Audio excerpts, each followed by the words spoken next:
Well, good morning, church. I'm glad y'all are awake this morning. This morning we're going to be in the book of 2 Samuel, chapter 23. So if you got your Bibles, you can open up there. We got a lot of verses that we're going to go through, and it's not something that I normally do in public in reading these type of verses, because man, there are some names in here. They're going to be difficult. And the places that they are from may be difficult too. But I want to read this whole section starting in verse 8 of Samuel chapter 23. We're going to go to verse 8 to the end of the chapter. So let's begin. These are the names of David's warriors. Joseph Besabith, the Tachomite, my goodness, was chief of the officers. He wielded his spear against 800 men that he killed at one time. After him, Eleazar, son of Dodo, son of the Ahohite, was among the three warriors with David when they defied the Philistines. The men of Israel retreated in the place that they had gathered for battle, but Eleazar stood his ground and attacked the Philistines until his hand was tired and stuck to his sword. The Lord brought about a great victory that day. Then the troops came back to him, but only to plunder the dead. After him was Shammah, son of Agee the Herite.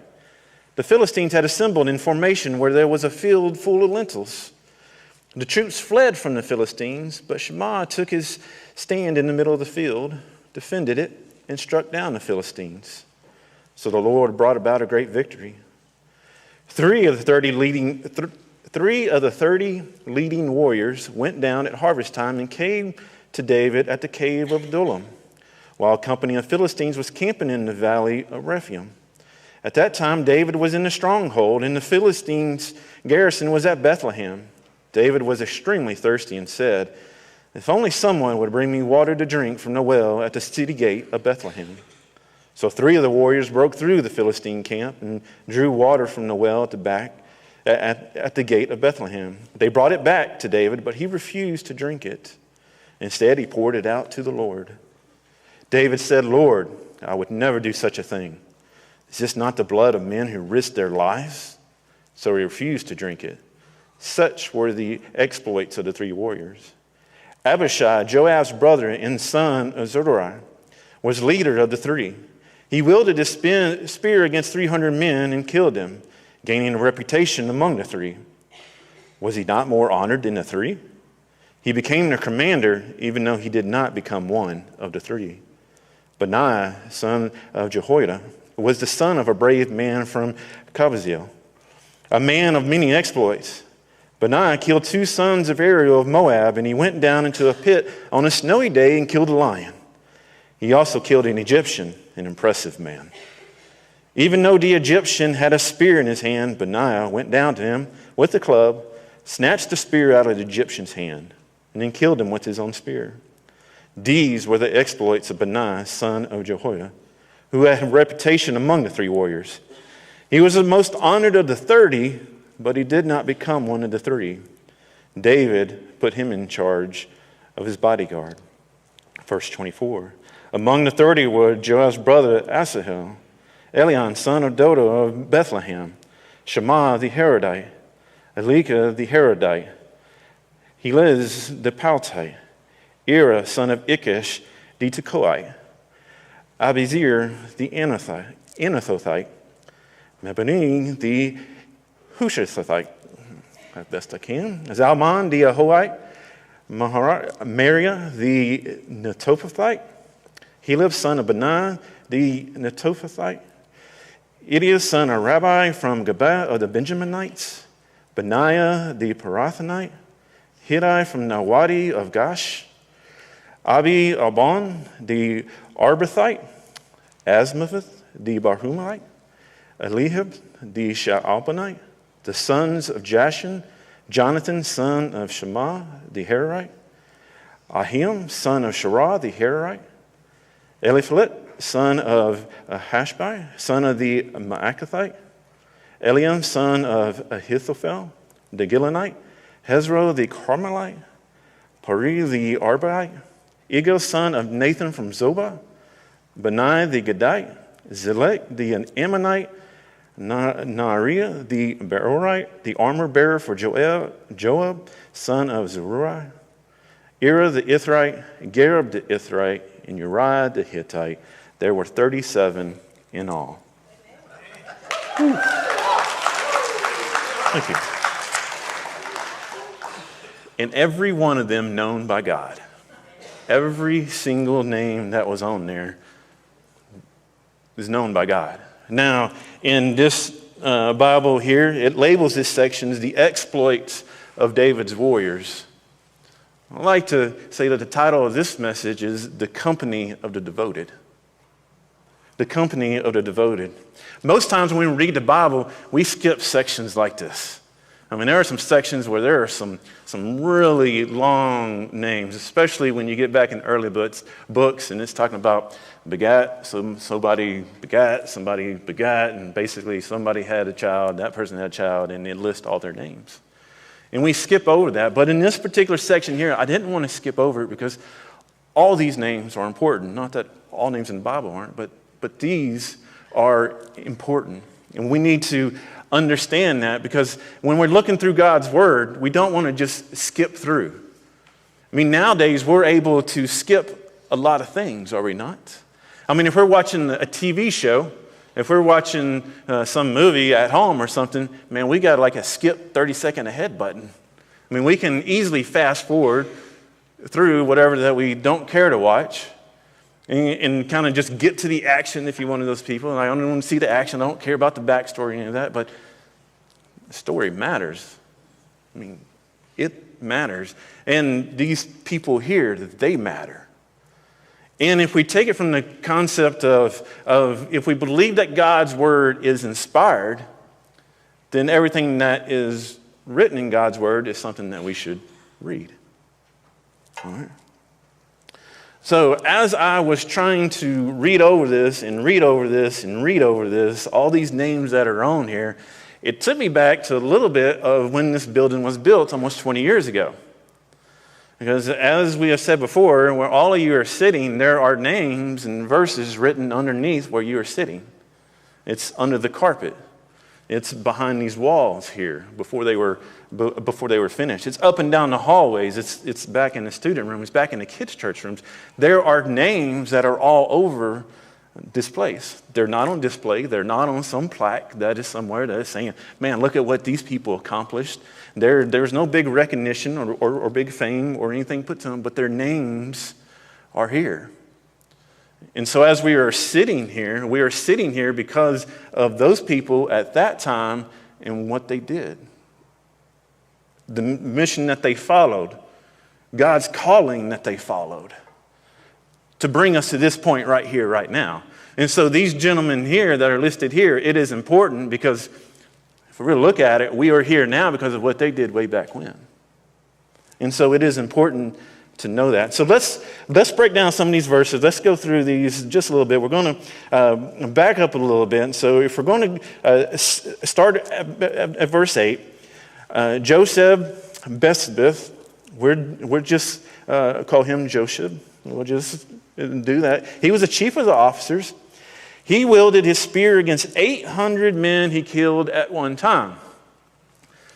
All we pretty much know about him, what I can tell you that I know about him, is I would rather him be my friend than my enemy. Next, we have Eleazar, son of Dodo.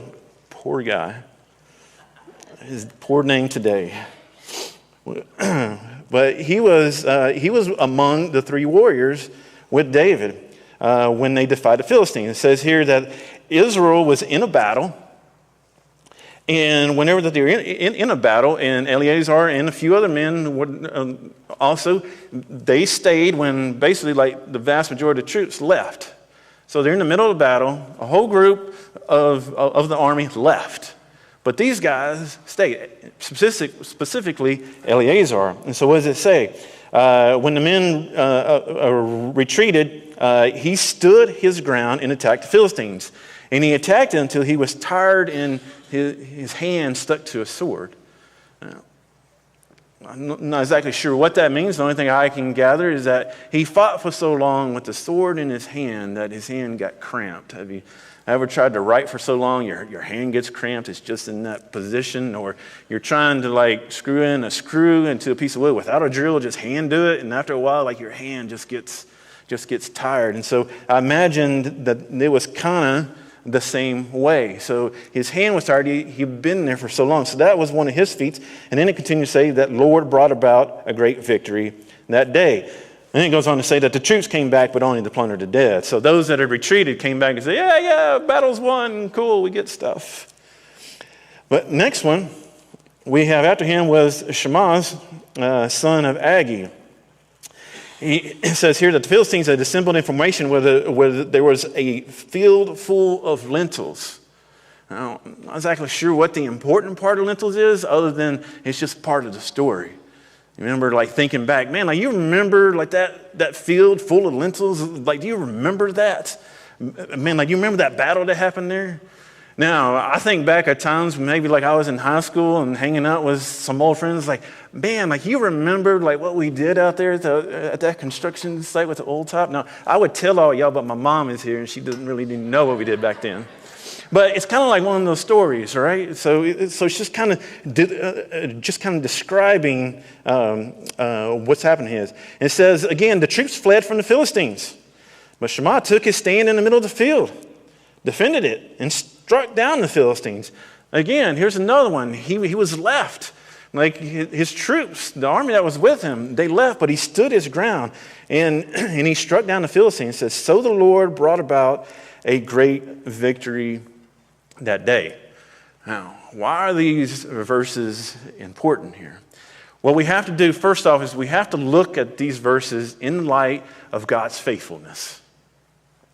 We have to look at these verses in light of God's faithfulness, because if we go back, it's in 2 Samuel chapter 3.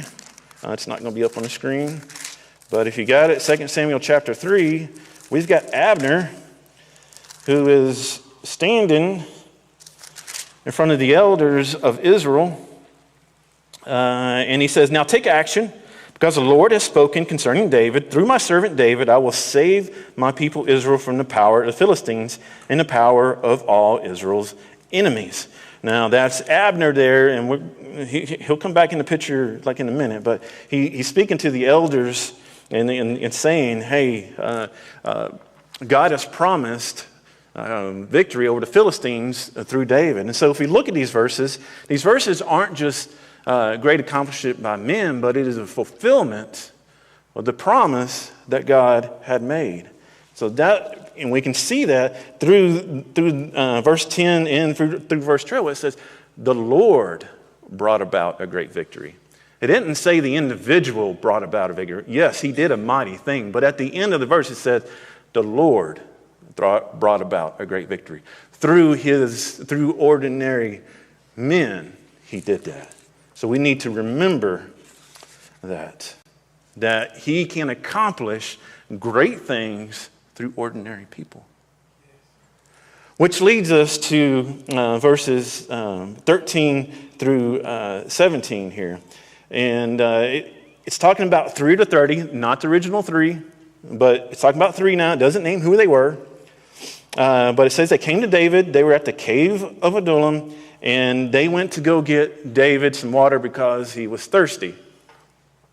Now, you got to imagine that David's sitting there. It says he's in his stronghold. And so he's at a stronghold, and there are people that are around him, so he can kind of let down his guard, right? He doesn't have to be on his guard. He's sitting at the cave, at the stronghold of Adullam, and he's probably thinking, man, I'm just really thirsty, man, like that water at Bethlehem, because he knew Bethlehem. He had grown up around that area. And there was a well there, and he's probably like reminiscing about what it was like when he was a kid. I was thinking back, man, there was this time when I was growing up. One summer, I worked for a man named John Henderson. And I worked on his ranch and did all kind of things, from baling hay to taking care of cows to, if you're a ranch hand, you just do whatever's necessary. Okay, and like there's no real like job description for something like that other than whatever you're told. And so I worked there like that summer, and one of the things that we did a lot was bale hay. And we did that in fields in the middle of nowhere. And I mean, that there's no houses or anything. You drive down these roads, and you don't pass a house. You just pass fence posts and cows and fields and stuff. So one of the times when we were out there, like one of the first times out there baling, and I was riding on a tractor. And now let me paint a picture of the tractor. Because this is not a Hallmark movie where you are romanticized and thinking riding a tractor is great. Okay, this is an old, like 50s tractor. All right, the suspension was not a thing. So whatever the tractor rolled over, you felt it. There was no spring in this seat. The seat was directly attached to the frame. The best I had was some makeshift cushion that I brought with me because I knew I was going to be riding on it all day. And so I was the person that was raking the hay, and Mr. John was the one that was baling the hay. And so as you're riding on this thing, it is the middle of a Texas hot summer. There's no cab on this tractor. There's no cover over this tractor. The best you got is a hat. All right? And so hot, sweaty, and I was like, oh, I'm just, sweat's pouring down, trying to wipe it off and trying to rake, and you just feel the heat from the tractor, heat from the ground, just everything. And at some point, in that late afternoon, whenever it was at its hottest, when Mr. John waves me over to his truck's kind of parked over in the shade, and so I drive over there. He goes, "Come on, George, let's go back to the truck." I'm like, "Okay, good, man. We're getting some water."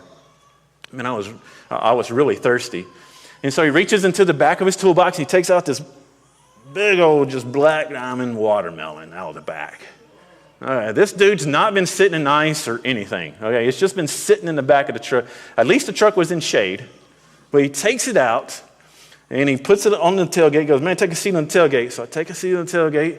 He whips out his old trusty pocket knife and he just starts, cutting that thing open, and just gets it enough just to get his hands open and just breaks it open. And if you don't have experience with watermelons, because I know some of you have only eaten seedless watermelons, you poor people. But this one's like full seed on, black seeds and all that stuff. But at the heart of these watermelons, there's no seeds. And so he's like, man, he cut off a big piece. He's like, "Take that." And I just take it. Oh, it tasted better than any ice cold glass of water that could possibly be given.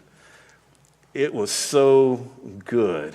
It just ate, and it's like, man, this is like ambrosia, man. This is the food, man. This is it. This is all that you ever need right here. It was so good whenever I had it. Man, I cannot walk past watermelons in any store today without thinking of that. And I'll tell you what, no watermelon that I've ever had since then has ever compared to that one. So you got David who's sitting here, who's grown up around this area, and I got to think he's just thinking out loud. Man, if just someone would just get me a drink from them, man, it would just quench my thirst. More than just quenching his thirst, man, it would be satisfying. So he says this out loud. Not giving a command, not an order or anything like this. This is just a desire.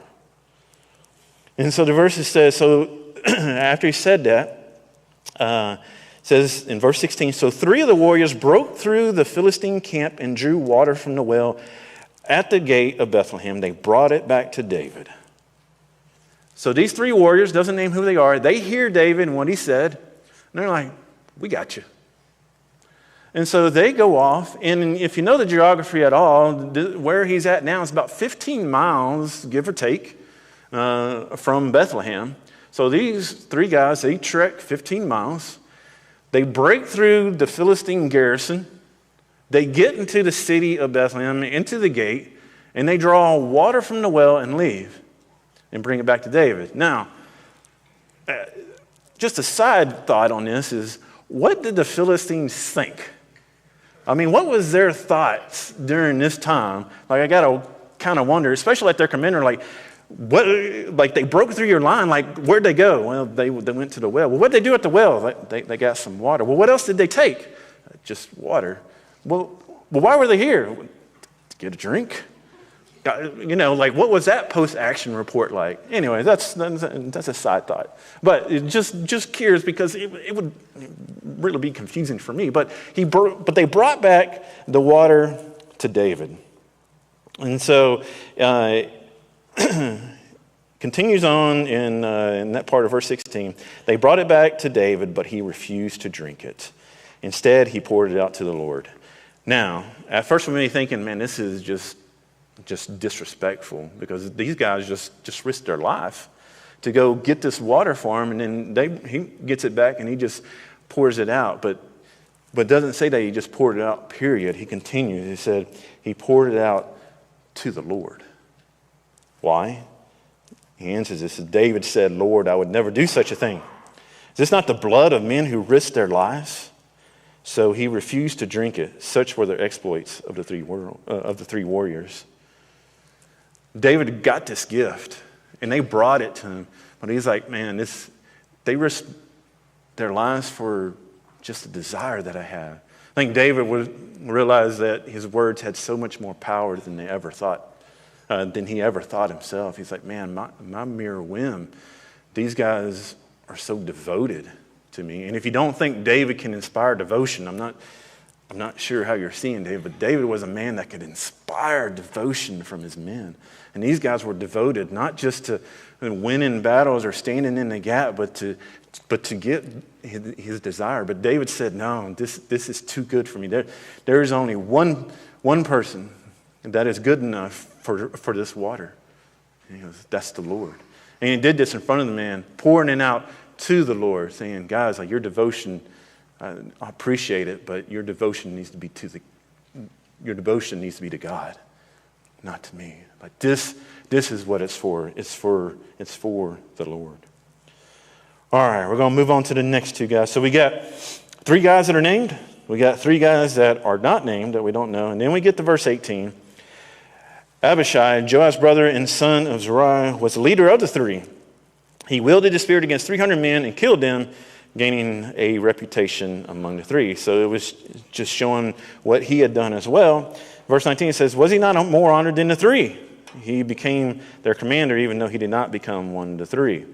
Now, why is it important for him to say, was he not honored more than the 3? He was honored, but he was not part of the 3. And it's like, why is that important?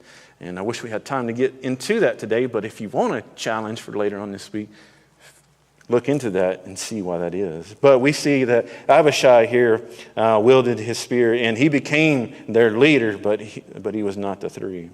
And we get to verse 20, it says, Benaiah, son of Jehoiada, I missed that one, was the son of a bravest man of many exploits.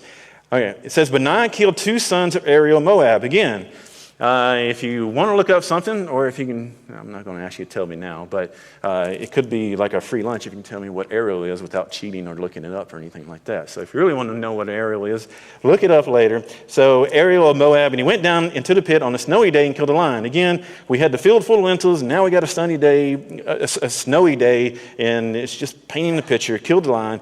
He also killed an Egyptian, an impressive man. I guess this Egyptian was a pretty strong man and pretty well known. Said even though the Egyptian had a spear in his hand, Benaiah went down to him with a club, snatched the spear out of the Egyptian's hand, and then killed him with his own spear. So here's Benaiah.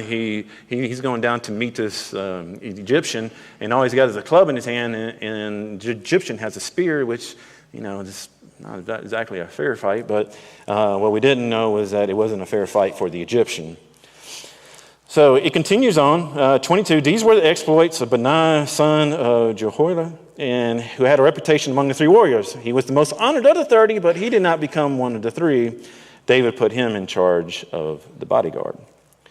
All right, so we have the 3 named, the 3 unnamed, and then 2 named, but that were not part of the 3. And so we get to this long list of names that are here, verses 24 through 39. And there's 2 names that I want to point out, and that is the very first name and then the last name. So we get to the first name.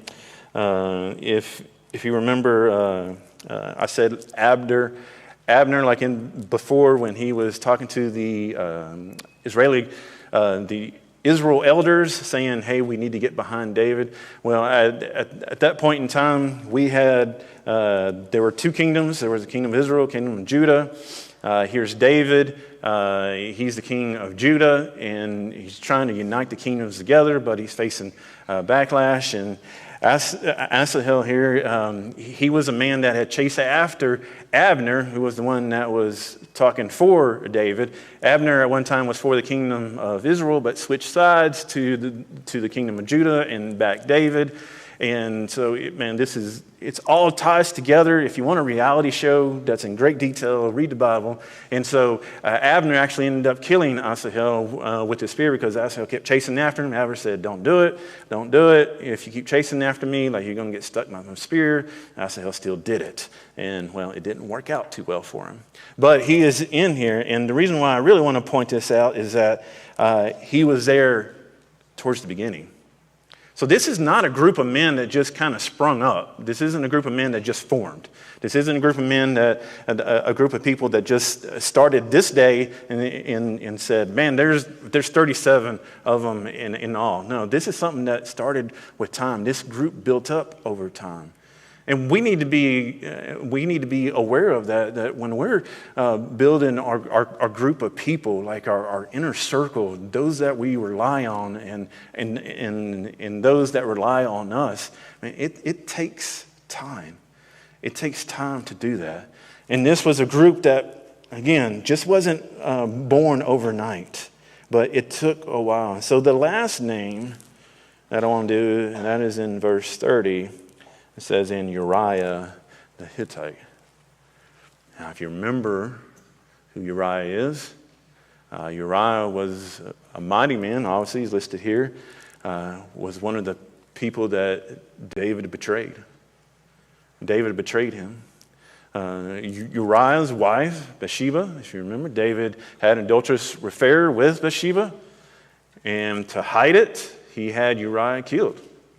He didn't do it himself or his men, but he allowed the enemy to kill Uriah, which in effect was his blood is on David's hand. And so you got to sit there, and when you sit there and you read this list and you get down to this last word, this last name here, it's kind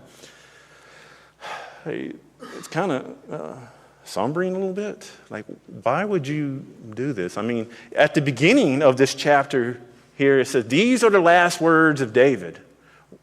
The last words of David is going to be Uriah the Hittite, the one he betrayed. I think it's in here because David wanted to show that God is a just but also merciful and forgiving God. God was keeping his promise to David, but also he was a forgiving God. And also to show that David was not perfect. If he would have listed all this and just this and this, all that you knew about David, man, David must have been a perfect guy, but David was not perfect. He was as imperfect as they come. Yes, he was a man that was after God's own heart. Yes, he was a guy that was chosen by God, but he was also not perfect. I think in some sense, you can hear almost David say, the weakest part of this kingdom of David was David himself. That's one of the things there. He was recognizing that. So when you sit there and you see Uriah, man, that brings up all kinds of thoughts. So we get to two applications after going through this. Two applications. And the first one is God uses everyday people for his purpose. God uses everyday people for his purpose. The names that are on this list that we have read about this morning, most of them are never mentioned anywhere else in the Bible. It's just that one time. That is the only place that they are ever mentioned. Yet, God chose to record their name in the Word here. These men, they served behind the scenes. They were faithful.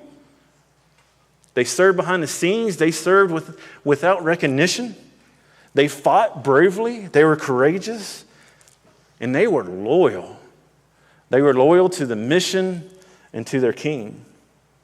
And what we can see here is that God honors those, even though if we're not seen for what we do in the name of God, and those things that we do because we're doing them for God, even if people never see them, I want you to know that God sees you. God sees the things that you do. Right? He recognizes that. And he honors you too. And you don't have to be famous to be faithful. You know, we hear sometimes, man, these testimonies of these people that get up, that their name is kind of like bigger than lights kind of thing. And they've written a lot of books. They speak at a lot of places. And sometimes we tend to do things that I consider like hero worship. You know, like we just think so much about these people, but these are people that we never even knew. Like we've never known, like we never talked to, we never had a conversation with, we never sat down, we've definitely never lived life with them, but we put them up on such a pedestal as like, man, they are the end-all, be-all of what is being said. And we take what they say as truth. But I want you to know that, man, like you don't build the people around you by that. Don't follow after things that we don't know about, that we only just hear about. Man, follow after God. If you follow after God, God will honor you. So we get to our second application. Greatness comes through sacrifice and courage.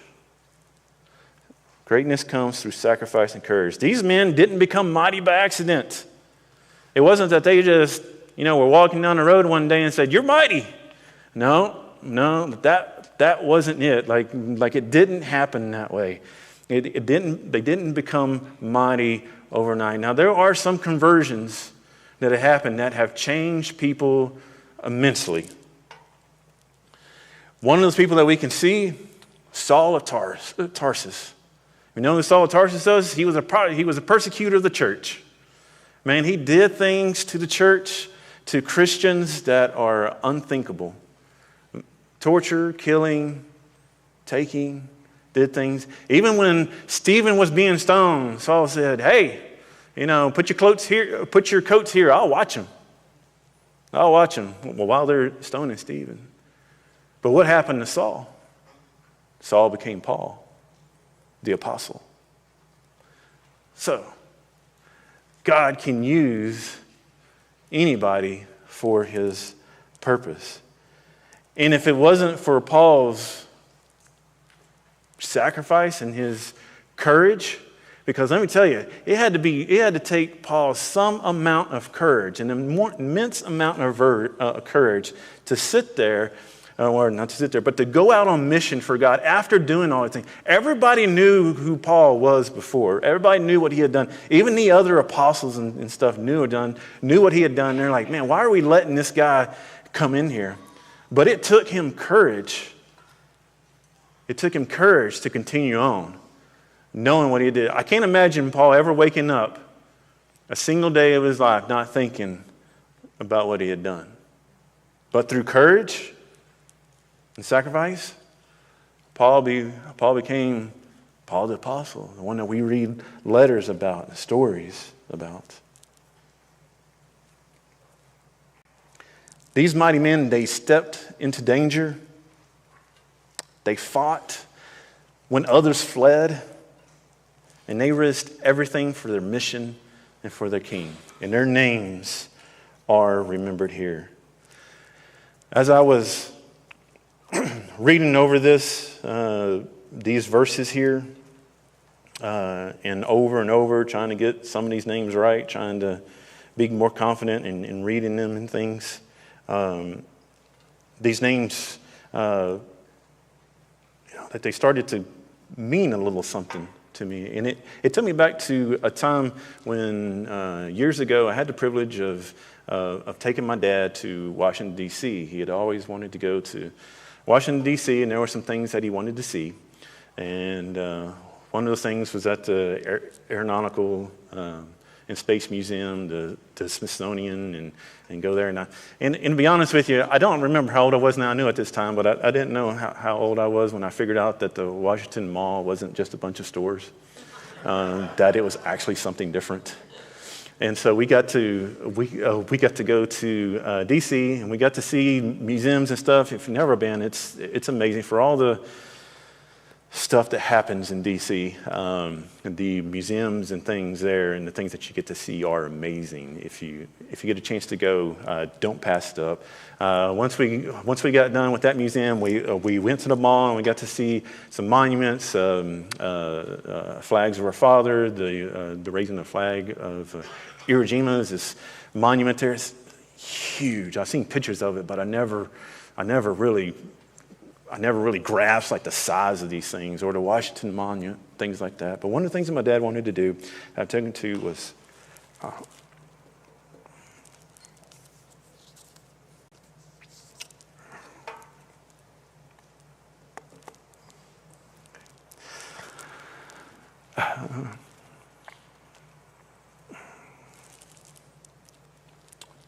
to go to the Vietnam War Memorial. And so he enlisted in the Army during Vietnam, and he got stationed over in Germany, but he knew some people that went over to Vietnam, and they didn't make it back. And so he wanted to go find their names up on the wall. And so I was like, I've never seen this before. Let's go see it. And so we got to the Vietnam War Memorial. If you haven't been, it's an extraordinary sight. There's over 58,000 names that are etched in the wall there. And so there's a little directory there that helps you find like the names that you're looking for, where they are, so you can find them up on the wall. And so while my dad was doing that, and he came over, and we went over to where the names were, we were looking at those names, and I began to read the other names. And when you're looking at the wall there, it's an intriguing monument because there's this thing that you notice whenever that you read the names, but you look just past the names. If you can look just past the names, you begin to see a reflection, and it's you.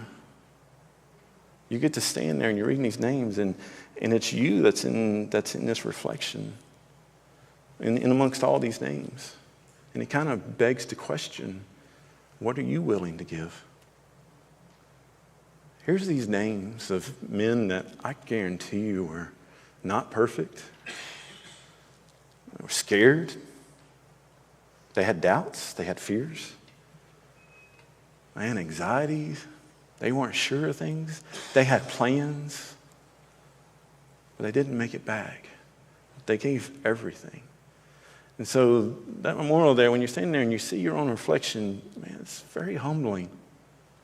Very humbling to sit there and to look at all those names and to see yourself in that. So when it comes to names, names matter. I want you to know that every one of your names matters. And where that it matters the most is the Lamb's Book of Life. In the Old Testament, it just referred to it as the Book of Life. In the New Testament, Jesus refers to it as the Lamb's Book of Life. That book that has your name written in it, that when your name is written in it, it is permanent ink, baby. It can't be erased. It is there. And I hope that one day, that when I get up to heaven and all this stuff's going on, I want to see the book. I want to go find my name in the book. I want to see what is that date? Like, when was that date? Man, like George Bewley, there's the date. Please, no one go and tell me it was written for all eternity.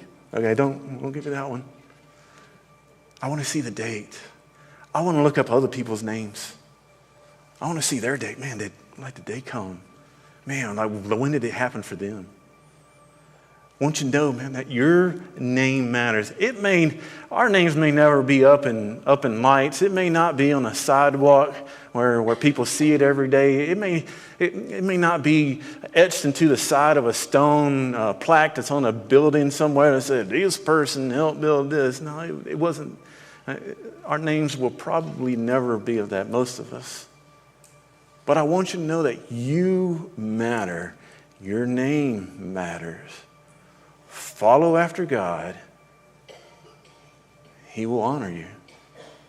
And when you come to a saving knowledge of the grace of Jesus Christ, your name will be in the Lamb's book of life, and no one will be able to blot it out. So this morning, as we all stand and the worship teams are going to come up, we're going to have prayer partners that are down here. We're going to have people that come up here that stand. If you're in need this morning of prayer, these guys are going to be up here. Man, come up here, grab one of them, pray with them this morning. If you don't know if your name's in the Lamb's Book of Life, man, I would love to share Jesus, or grab somebody else that can share Jesus with you. Man, if you're having a hard time and you're down, man, you don't know that you can get going, that you don't know if you're strong enough, just know that God is strong enough for you. God will give you what you need. Just as the gentleman that went down to the snowy pit and killed the lion, God gave him what he needed to overcome the lion. We have a habit of walking around the things that are hard in our life and avoiding those lions, but maybe, just maybe, that lion is what God wants you to conquer. So this morning, whatever you're dealing with, man, take it to the Lord.